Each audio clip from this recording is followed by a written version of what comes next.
Welcome to Y के coaching classes. मेरा नाम है यश और आज हम बात करने जा रहे हैं इलेक्ट्रिसिटी के पार्ट नंबर 3 के बारे में।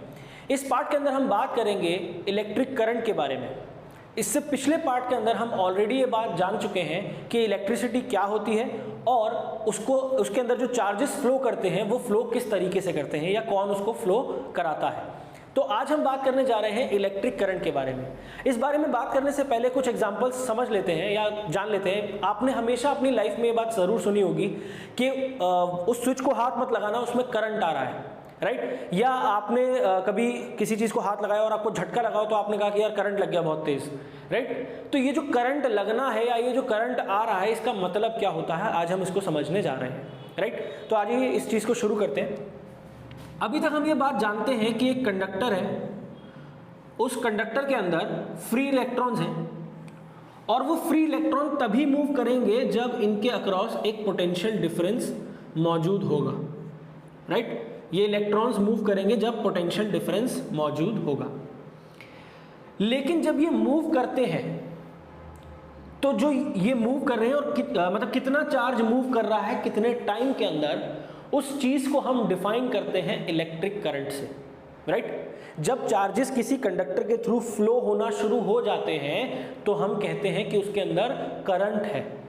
जब चार्जेस फ्लो कर रहे हैं तो हम क्या कहेंगे कि उसके अंदर क्या है, करंट है। तो इस फ्लो ऑफ चार्जेस को बताने के लिए हम क्या बोलते हैं कि इसके अंदर क्या है, करंट है। हम फ्लो ऑफ चार्जेस नहीं बोलते, हम बोलते हैं कि इसमें क्या है, करंट है। आइए समझते हैं कि करंट की डेफिनेशन क्या है। तो इलेक्ट्रिक करंट होता है the rate of flow of charges through a given cross section, ये कंडक्टर होता है। कंडक्टर मतलब वायर। जिन लोगों को ये बात नहीं पता कंडक्टर का बेसिक मतलब क्या है, वायर। तो इस वायर में से एक पर्टिकुलर क्रॉस सेक्शन का मतलब क्या होता है अभी समझ लीजिए, क्योंकि आगे भी ये चीज आएगी। क्रॉस सेक्शन का मतलब होता है जैसे अगर ये कोई वायर है, तो इसमें ये जो इसका एरिया दिख रहा है आपको, ये पार्ट, ये है इसका क्रॉस सेक्शन। कुछ होंगी पतली वायर, उसमें ये एरिया कम हो जाएगा। कुछ होंगी जो मोटी वायर होंगी, उसमें ये एरिया ज्यादा हो जाएगा। तो इसे हम कहते हैं एरिया ऑफ क्रॉस सेक्शन या क्रॉस सेक्शन सिंपली, राइट। तो rate of flow of charge का मतलब क्या हुआ कि कितने टाइम के अंदर कितना चार्ज फ्लो कर गया इस क्रॉस सेक्शन से, राइट। उसे हम क्या कहेंगे, इलेक्ट्रिक, उतना इलेक्ट्रिक करंट है। अब इलेक्ट्रिक करंट का जो सिंबल होता है वो आई होता है और ये बराबर होता है charge flowing through a cross section divided by time. क्यों यहां पर डिफाइन कर रहा है चार्ज को और टाइम डिफाइन कर रहा है, सॉरी टी डिफाइन कर रहा है टाइम को, राइट। तो ये है आपका फॉर्मूला फॉर इलेक्ट्रिक करंट। अब यहां पर इस बात को ध्यान से समझिएगा, इसका बेसिक मतलब सिर्फ इतना है कि एक पर्टिकुलर टाइम इंटरवल आप लेंगे तो उसमें जितना ज्यादा चार्ज फ्लो कर जाएगा उतना ज्यादा करंट उस कंडक्टर के अंदर मौजूद है, राइट। जैसे फॉर एग्जांपल अगर मैं 1 सेकंड टाइम इंटरवल ले लेता हूं, मैंने कहा कि मैं 1 सेकंड टाइम इंटरवल पे देखूंगा कि कितना चार्ज फ्लो होता है। तो अगर उस 1 सेकंड के टाइम इंटरवल के अंदर 5 कूलम चार्ज फ्लो होके चला गया, 5 कूलम चार्ज, तो इसका मतलब ये है कि 5 एम्पियर करंट उस कंडक्टर के अंदर मौजूद है। 5 डिवाइडेड बाय 1 इज व्हाट, 5। तो एम्पियर क्या है, एम्पियर है इसकी यूनिट। एम्पियर क्या होता है, एम्पियर होता है करंट की एसआई यूनिट, 1 एम्पियर। 1 एम्पियर का मतलब क्या होगा, देखिए यहां पर जैसे मैंने 5 एम्पियर आपको बताया, तो 5 एम्पियर का मतलब क्या है, 5 कूलम चार्ज 1 सेकंड के अंदर। तो मैं कहूंगा जब 1 एम्पियर की बात हो रही है, 1 एम्पियर करंट का मतलब क्या है, when 1 coulomb charge passes through a cross section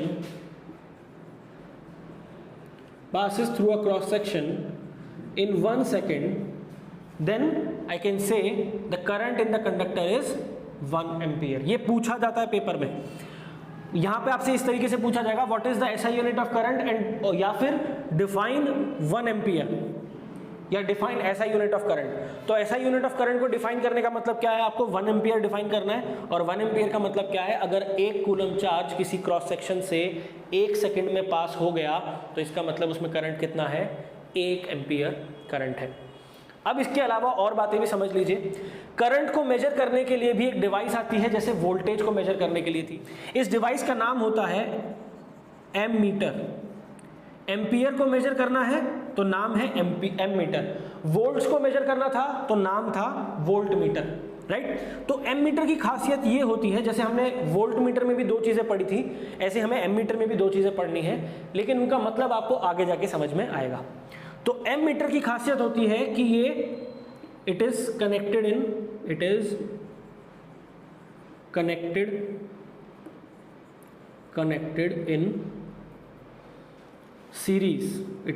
in series. दूसरी चीज, इट हैज मिनिमम रेजिस्टेंस। ये दोनों बातें जब हम रेजिस्टेंस और सीरीज पैरेलल पढ़ेंगे तब हम समझेंगे, इसके बारे में हम बात तब करेंगे। तो ये मेजर बात थी इलेक्ट्रिक करंट के बारे में कि इलेक्ट्रिक करंट का मतलब क्या है कि किसी कंडक्टर से कितना चार्ज कितने टाइम में फ्लो हो रहा है, that is what your electric current. और इलेक्ट्रिक करंट का सिंबल होता है I, इसका फॉर्मूला होता है Q/T, इसकी यूनिट होती है 1 एम्पियर। 1 एम्पियर की डेफिनेशन क्या है, अगर 1 कूलम चार्ज एक क्रॉस सेक्शन से 1 सेकंड में पास हो जाएगा तो हम कहेंगे कि उस कंडक्टर के अंदर कितना करंट है, 1 एम्पियर करंट है। मेजर करने के लिए जो डिवाइस होती है उसका नाम है एमीटर। अब एक आखिरी चीज इसके अंदर जाननी जरूरी है, वो है डायरेक्शन ऑफ करंट। तो इसको बहुत ध्यान से समझिएगा, कई लोग इसमें कंफ्यूज रहते हैं। देखिए, मान के चलिए कि ये एक कंडक्टर है या एक वायर है। इस वायर के अक्रॉस मैंने एक बैटरी कनेक्ट कर दी। बैटरी का सिंबल मैं आपको अगले पार्ट के अंदर बताऊंगा किस तरीके से बताएंगे, लेकिन अभी मैं यहां पर इसको इस तरीके से बना रहा हूं। तो ये पॉजिटिव एंड था, ये नेगेटिव एंड था। तो मैं आपको ऑलरेडी ये बात बता चुका हूं, हमने पढ़ रखी है पिछले पार्ट के अंदर कि यहां नेगेटिव है तो इस वाले पॉइंट के ऊपर क्या होगा, चार्जेस की जो अमाउंट है, चार्ज इलेक्ट्रॉन्स का जो अमाउंट है वो ज्यादा हो जाएगा। यहां पे इलेक्ट्रॉन्स का अमाउंट कम रहेगा, तो इलेक्ट्रॉन्स इस डायरेक्शन में फ्लो करना शुरू करेंगे। या फिर आप इस तरीके से बोल सकते हैं कि ये पॉजिटिव टर्मिनल है तो इलेक्ट्रॉन्स पॉजिटिव टर्मिनल की तरफ अट्रैक्ट होना शुरू हो जाते हैं। तो इलेक्ट्रॉन्स ऐसे फ्लो करते हैं, इस तरीके से जाएंगे और इस तरीके से फ्लो के इधर आएंगे, ये चलता रहेगा, राइट। लेकिन करंट की डायरेक्शन क्या होती है, ये चार्जेस की डायरेक्शन है, इलेक्ट्रॉन्स की डायरेक्शन है, करंट की डायरेक्शन इसके ऑपोजिट होती है। याद रखिएगा इस बात को, direction of flow of current, direction of flow of current is opposite to the flow of electrons. जो डायरेक्शन है करंट के फ्लो की वो हमेशा ऑपोजिट होगी to the flow of electrons. ये बाय कन्वेंशन है, बाय कन्वेंशन।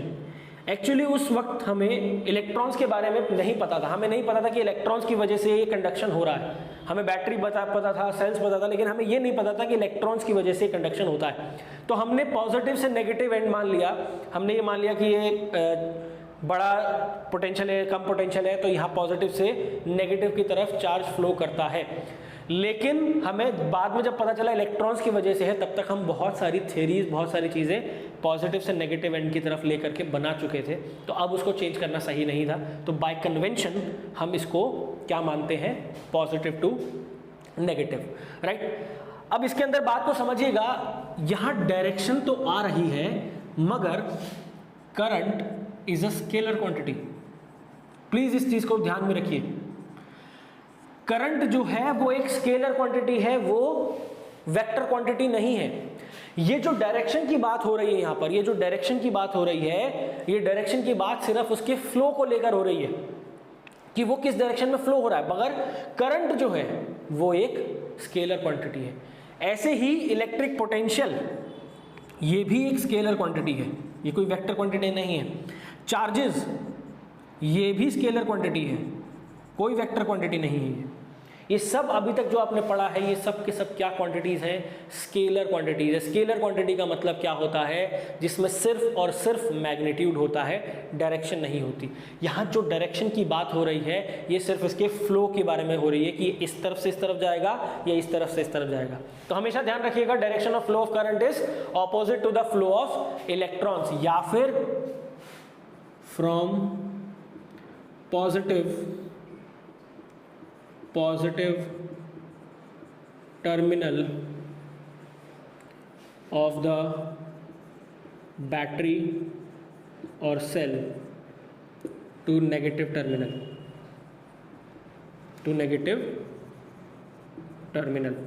ठीक है।